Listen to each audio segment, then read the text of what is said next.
Hi. It's coffee time. I like coffee time. Okay. Got my coffee, got my tablet, and I got you. Alright, here we go. In three, two, one. Good morning, everybody. Welcome. Today is Wednesday, September 2nd, 2020. My name is Jeremy, and this is my first cup of coffee. You see the steam? You can see that. Yeah, I don't think that's coming through on camera. It's steamy coffee.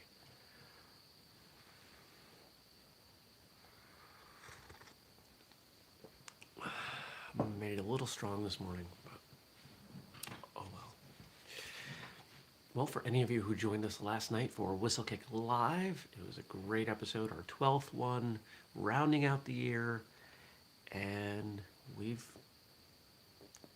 let's just say that you do something 12 times and you're bound to get better at it. And that show has gotten a lot better, and in no small part due to Gabe's help. So shout out to Gabe and thank you to him. I've been reflecting a lot the last few days on all the people who help with Whistlekick and just how grateful I am. I don't know that there's anything that we do anymore that is just me. When I think about the books, when I think about social media, websites, podcast, First Cup, shout out to Frank, thanks Frank. There are so many people who are involved, and I am very fortunate to work with them. And if it wasn't for all of them, we wouldn't be doing all that we do. And that was really on full display last night, as I just got to sat back. I got to sit back and just do the show.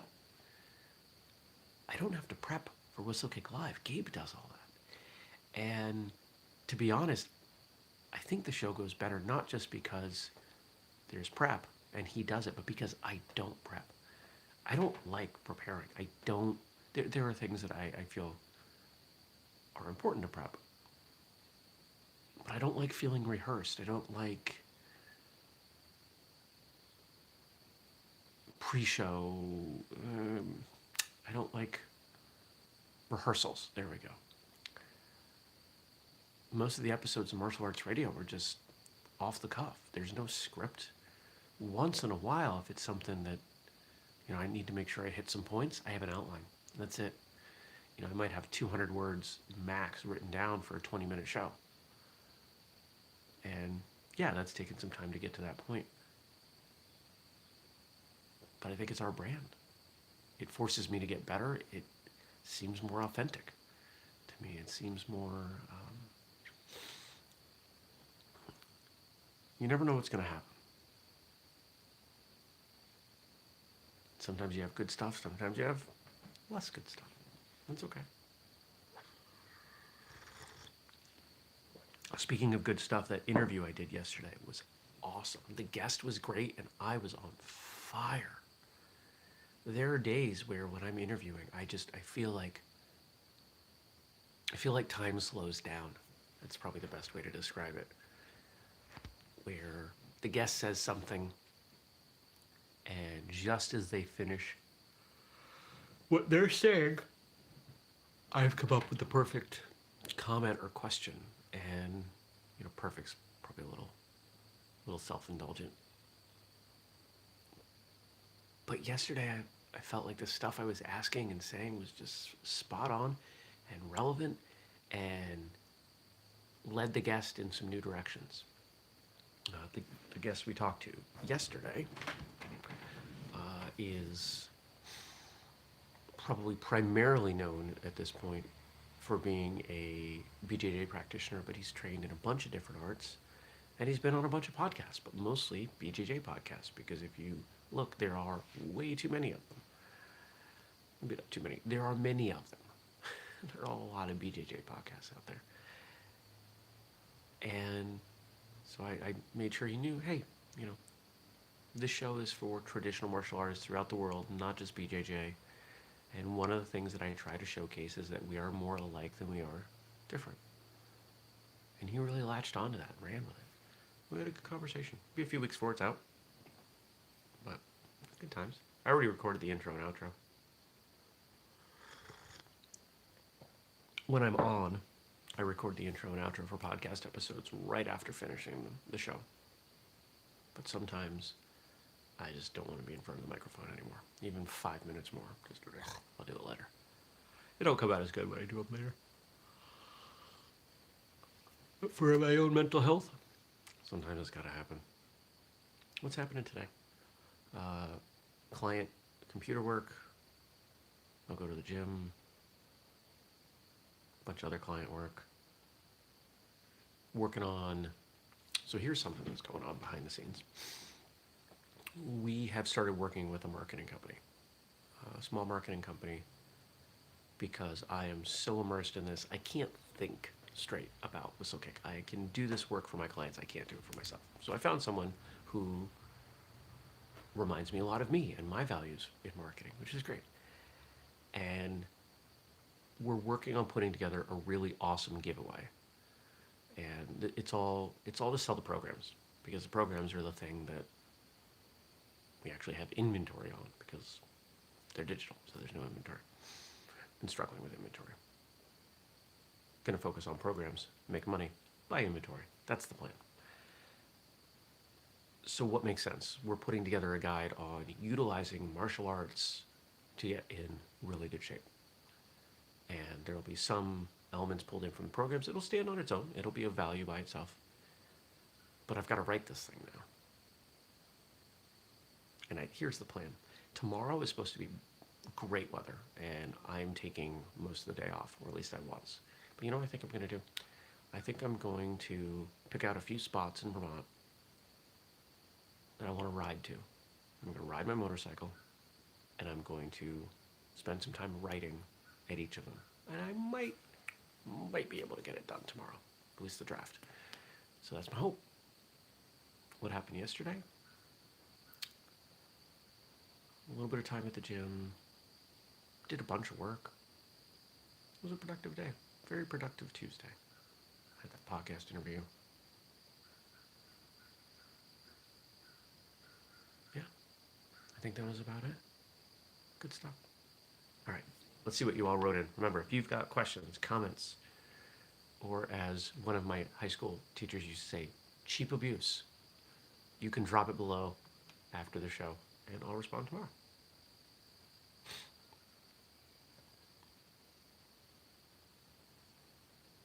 Today we've got 4 quotes coming in from Frank. One of the aims of Budo is the suppression of fears. Christian Tissier. One of the aims of Budo is the suppression of fears.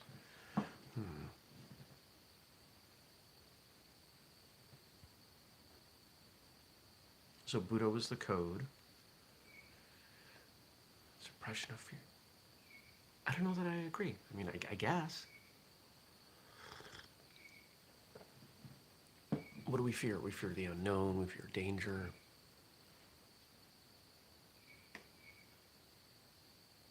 But if you're following a code, I guess I can see that. It might be... So, full disclosure, you know, I had to come down after doing live last night, so I didn't get a great or full night's sleep. So maybe my brain's just not wired great this morning, and I'm missing something with this one.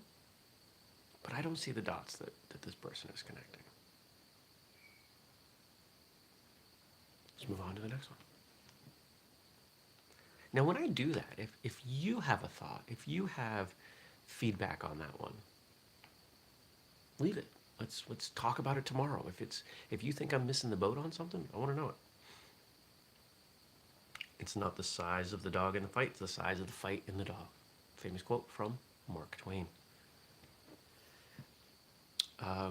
We did a shirt with this on it for a young man named Christian, goes by the nickname Diesel. And I think that shirt's still on whistlekick.com. Because he's thin. I wouldn't call him small. He's thin. And great guy, great young man, avid competitor, one of our brand ambassadors. And that was the quote he selected for his shirt. So I thought that was pretty fun. It's a quote we've all heard. And what does it mean? It means, it's pretty obvious. It's about the spirit. What passion are you bringing to things? What dedication? How hard are you willing to work? It's not just how big you are, or to say it another way, the resources that you come in with, the money or the size or the support system. You can overcome anything like that. You can overcome a lack of any of that. Why do I get you in my lap? Who says I want you in my lap? Did you ask? You didn't ask.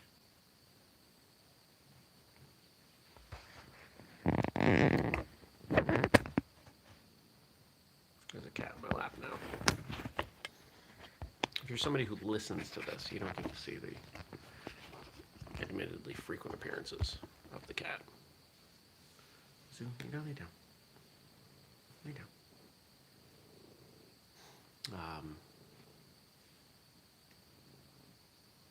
Yeah.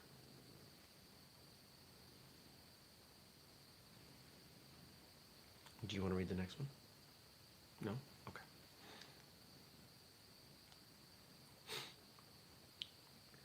Truth is not what you want it to be. It is what it is, and you must bend to its power or live a lie. Miyamoto Musashi.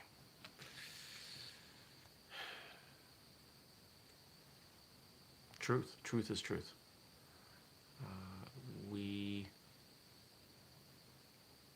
We can argue what truth is, but that doesn't change what it exists as. What do I mean by that? What I mean is that as human beings, it is often through limited understanding or subjective perspective that we are able to understand or view anything, to relate to that truth. Science, for example, is an imperfect and constantly evolving method of understanding what is true in the world.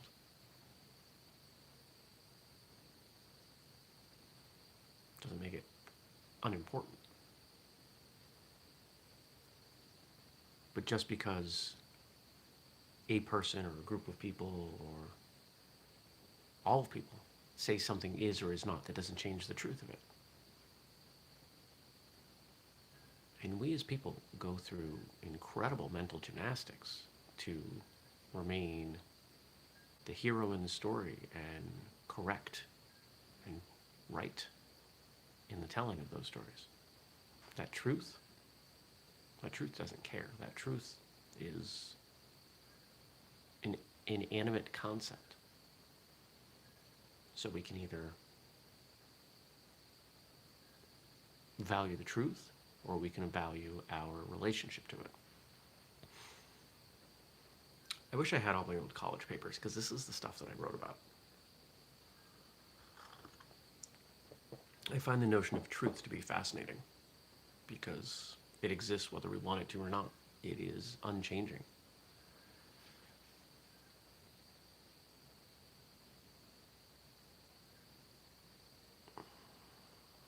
I could look out at the grass right now, and in my mind it's green. I see it in a certain way. For all we know, you see it in a completely different way. You still call it green, but our perception of this thing could be completely different. Does it make your perception right or my perception right? Nope. The grass has its own color, its own wavelength that relates to sunlight. That's the truth. But we don't describe things in that way.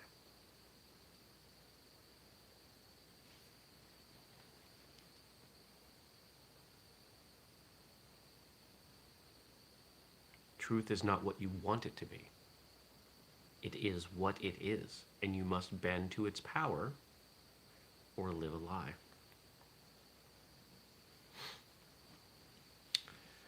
You ever had an epiphany in martial arts? Have you ever had something that you thought was true and ended up not being true and you fought it? Maybe you've been doing a technique or a form a certain way, and all of a sudden you learn that in your system it's done differently. And yeah, but this way is better for.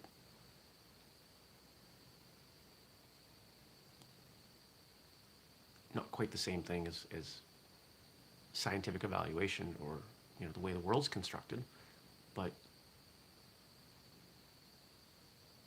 we fight against truth and reality quite a bit as human beings. There's a lot of suffering in that. There's a lot of pain there. Accept it, adjust, move on. I remember the first time that I sparred people in the Superfoot system. Got my butt handed to me. Because their method of sparring was really different from mine.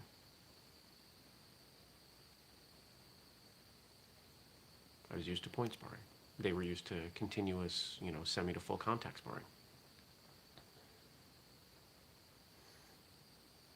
It was hard wrapping my mind around that truth, that my sparring style wasn't as broadly applicable as I thought it was. So I went in the bathroom and I cried and I shook it off and I accepted the truth of the situation and I went back out and what I learned. Just got it out. It was painful thinking that I wasn't as good as I thought I was. I could have done all sorts of things to avoid the reality of that, including not training.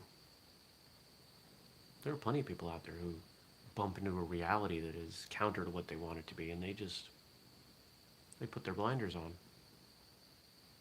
That doesn't help anything. It doesn't change the reality. It doesn't change the truth that they're experiencing.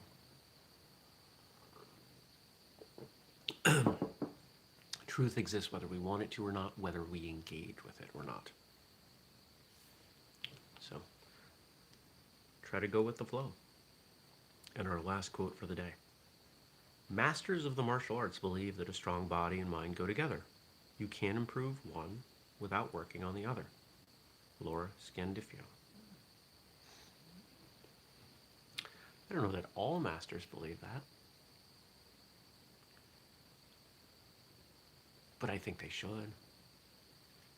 I think it is through physical development that we learn some of the most critical lessons in martial arts.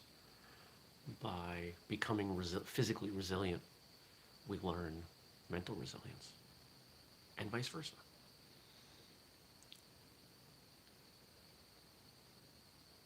I think a lot of people try to compartmentalize. Maybe this is a science thing.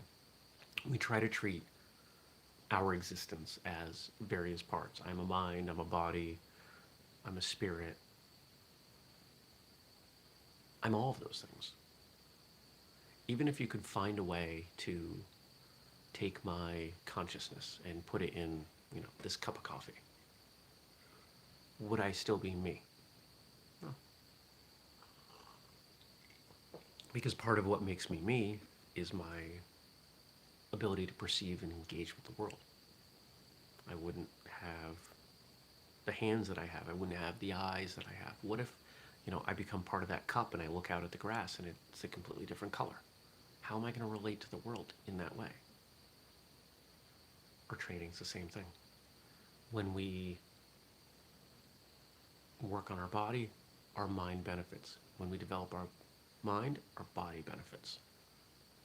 They're not separate. They're all within the context of martial arts. Our mind and our body are as related as blocks and punches and kicks. You can draw really hard lines between them if you want, but that's just a mental exercise and it doesn't get you anywhere. Does anybody want to learn a martial art without blocks? It's silly. And no, I don't. Yes, you could make an argument for avoiding and parrying and everything, but let's call them defensive movements. Does anybody want to learn a martial art without defensive movements or without hand strikes? No. So, do you really want to develop as a martial artist without the mental side of it? What's the point? You're only getting part of it. It's it's going to a 5-star restaurant and you know only being given a kids menu. Sure, it you can go through the motions. Maybe you'll get something out of it, but you're missing the full experience.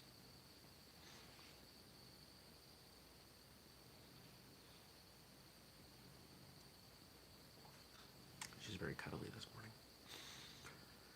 Okay. Good conversation today. Very few comments. I hope all of you out there haven't fallen asleep. I've enjoyed watching this show grow a little bit as we've gone forward. What did I say? 2.5 years in, 300 episodes.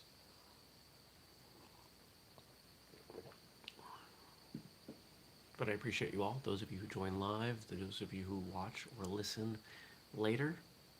Remember, your questions, comments, feedback make this show what it is. So don't be afraid. Drop something below. The more of you who do it, the better. Stacy says, philosopher Lesniak, not asleep, still digesting. Well, thank you. I appreciate that comment. Jason says, not falling asleep, just sleepy. Yeah. Yeah. I am also sleepy. But this show has gotten me really good at saying things that at least sound moderately intelligent while being sleepy. It's a valuable skill. I'm not really sure how valuable it is. The improv skill is pretty good. Frank says, I'm tired from training last night, but not asleep. Oh, good, Frank. You went training. Good. Frank had taken a little bit of a break. John says, still trying to wake up. I get it. Well, thanks all of you for joining. I hope you have a great day. I hope you take a few minutes and think about this notion of truth and how we engage with it, and the fact that it exists whether we want it to or not. Truth is objective. The moment that we perceive it, it does end up with some subjectivity because, I gave the example of the grass in our eyes. But it doesn't mean we don't strive for understanding as close to the objective reality of truth as possible.